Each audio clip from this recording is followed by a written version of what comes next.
Judges chapter 4, New King James Version. When Ehud was dead, the children of Israel again did evil in the sight of the Lord. So the Lord sold them into the hands of Jabin, king of Canaan, who reigned in Hazor. The commander of his army was Sisera, who dwelt in Harosheth Haggayim. And the children of Israel cried out to the Lord, for Jabin had 900 chariots of iron, and for 20 years he had harshly oppressed the children of Israel. Now Deborah, a prophetess, the wife of Lapidoth, was judging Israel at that time, and she would sit under the palm tree of Deborah between Ramah and Bethel in the mountains of Ephraim. And the children of Israel came up to her for judgment.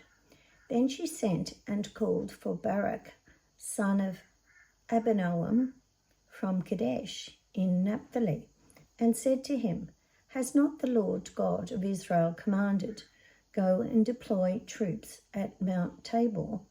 Take with you 10,000 men of the sons of Naphtali and of the sons of Zebulun, and against you I will deploy Sisera, the commander of Jabin's army, and with his chariots and his multitude at the river Kishon, and I will deliver him into your hand. And Barak said to her, If you will go with me, then I will go, but if you will not go with me, I will not go. So she said, I will surely go with you. Nevertheless, there will be no glory for you in the journey you are taking, for the Lord will sell Sisera into the hand of a woman. Then Deborah arose and went with Barak to Kadesh, and Barak called Zebulun and Naphtali to Kadesh. He went up with 10,000 men under his command, and Deborah went up with him. Now Heber, the Kenite of the children of Hobab, the father-in-law of Moses, had separated himself from the Kenites and pitched his tent near the terebinth tree at Zainaim, which is beside Kadesh. And they reported to Sisera that Barak, the son of Abinoam, had gone up to Mount Tabor.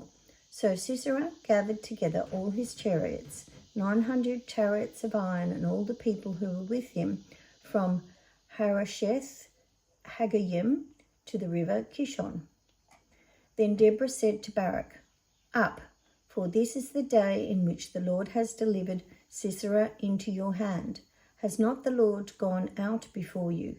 So Barak went down from Mount Tabor with 10,000 men following him. And the Lord routed Sisera and all his chariots and all his armies with the edge of the sword before Barak.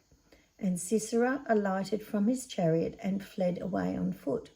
But Barak pursued the chariots and the army as far as Harosheth Haggayim, and all the army of Sisera fell by the edge of the sword. Not a man was left.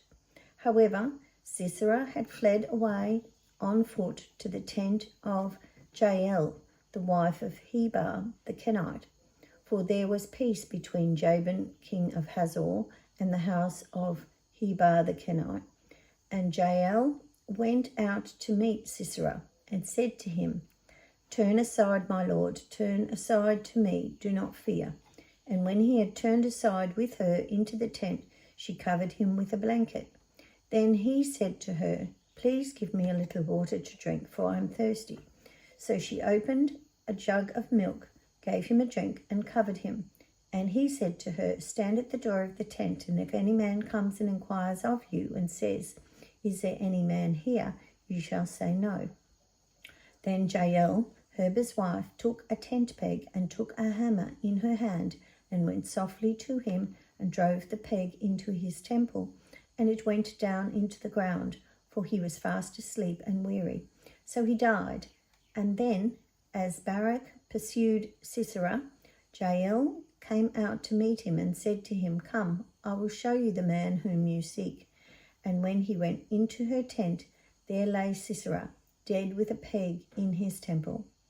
On that day, God subdued Jabin, king of Canaan, in the presence of the children of Israel, and the hand of the children of Israel grew stronger and stronger against Jabin, king of Canaan, until they had destroyed Jabin, king of Canaan.